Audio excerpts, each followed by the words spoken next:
there are some things going on that our listeners, unless you actually sit, Pastor Farag, online and dig for some news, you're probably not going to find a lot of things that are going on that are of earth-shaking importance all around the globe, because everyone's focusing on making America great again, et cetera, and you know what I'm talking about. And as much as you and I would probably like to see America be great again, in a sense, as we look at the eschatological clock, there may not be time to make America great again, and I think you would agree with me on that. I absolutely agree, and I'll take it a step further and suggest that if, theoretically, hypothetically, America was made great again, it then would stand to reason that because America is not present in Bible prophecy, that would, in effect, delay Christ's coming. And here's how I get there. If America is not mentioned in Bible prophecy, and it isn't,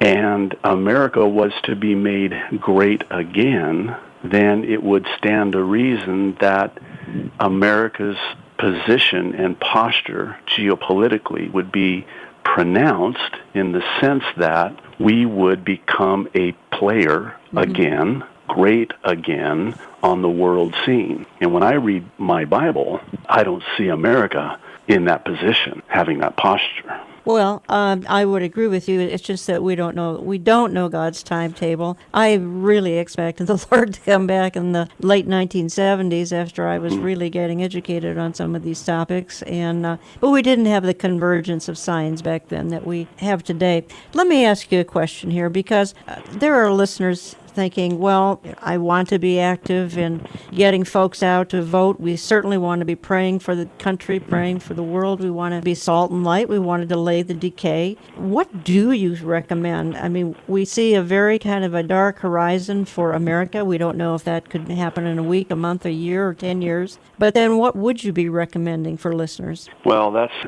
a great question, and one for which I've personally struggled with in my own walk with the Lord, and have been conflicted about, in the sense that I love this country. My parents fled Islam back in the 60s and immigrated to America. And I was about 9 months old when we moved to America. And were it not for that, I doubt very much that I would even be alive today, let alone born again, had they not done that. So I have a love for this country, and I really believe that this country today is enjoying the residual blessing of prior generations blessing Israel. And I believe that the Christians in America are, in effect, staying the hand of God's judgment on this nation who has clearly turned its back on God. To answer your question, absolutely, this is, I believe, the most important, not one of the most important, but the most important elections of our lifetime. And it is absolutely incumbent upon us to vote. But I would also say that it's also incumbent upon us to loosen our grip on this nation and our grip and love for this world and the things of this world, because it's not our home. This is not our final destination. We're just pilgrims. We're nomads. We're Bedouins, if you prefer. I really encourage Christians to not lose hope. There's always hope. Yeah, but your hope is not in this world. Your hope is the hope of the Lord's return. I see it as a catalyst again. I see the decline and, I believe, even imminent destruction of America as the catalyst for us turning our attention to what awaits us, that blessed assurance. That's our blessed hope. I think that God is using what's happening in the world today, and particularly in the United States of America today, to loosen our grip on this world.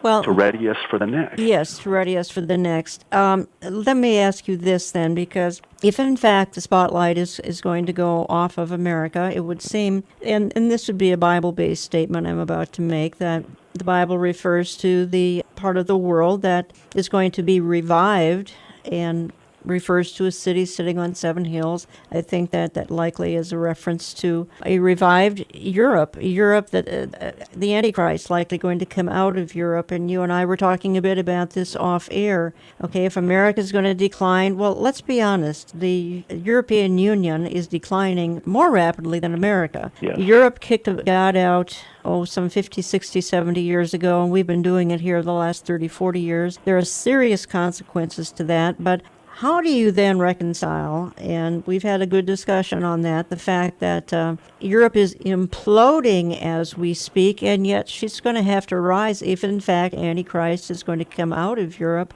and make her great again? That, in fact, is what I believe is happening today in real time. And by that I mean the implosion of Europe, the implosion of America et al. All around the world. Governments are collapsing. Economies are collapsing. That's right. Everything is collapsing.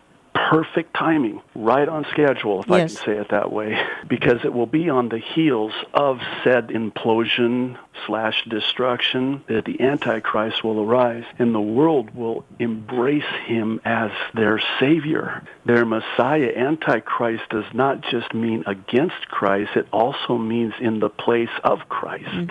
And the world is ripe and ready now for this charismatic leader to be revealed, and they will embrace him because it will be on the heels of unspeakable and, I believe, sudden destruction. While they are saying peace and security, sudden destruction will come upon them as a woman travailing in labor. What a perfect scenario. What a perfect storm for the Antichrist then to come on the scene and bring peace. By peace, Daniel says, he will destroy many. And, of course, the church will be gone at this time. It has to be, and we talked about that the last time when the Apostle Paul to the Thessalonians said that that day cannot come unless the departure comes first. And then the man of sin is revealed. He says it in verse 3, and he repeats it in verse 7. You're listening to Understanding the Times Radio. I'm Jan Markell. I have on the line from Hawaii Pastor J.D. Farag, and many of you catch his prophecy updates online. You can just go to YouTube and type in the J.D. Farag prophecy updates. He's been doing this for about 10 years, about a half an hour each week, summarizing some of the highlights in prophecy from the last week, and it's just tremendous. Quick overview of events going on around the world and how they tie into God's eschatological end time plan. I wanted to reference one more thing too, Pastor Farag, and this goes back to God's hand of restraint being lifted, and we're back in America here again now, because we've seen some shocking things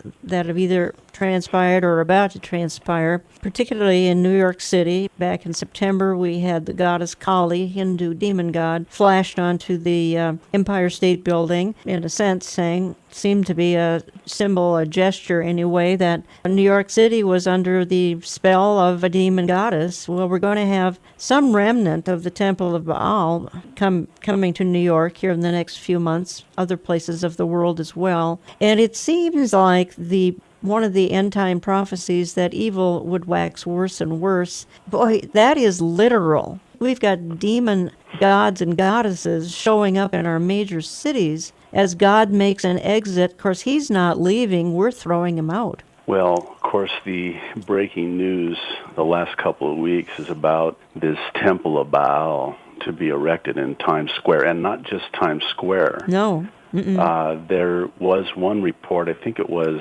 I forget what the source was, that altars to Baal will be built all around the world. All around the world. All around the world. Yeah, and this Baal story actually got updated here in just the last few days. And folks, we're going to report on that in the second and third portion of today's program. It's an incredible update we're going to bring you, that kind of breaking news. So we'll do that in just a few minutes. And Baal-zebub, this is the worst of the worst. And I hate to use the metaphor, but to me, this becomes one of the final nails in the coffin of this country. Yeah, I agree. The handwriting is on the wall. And again, God does not take pleasure in punishing the wicked.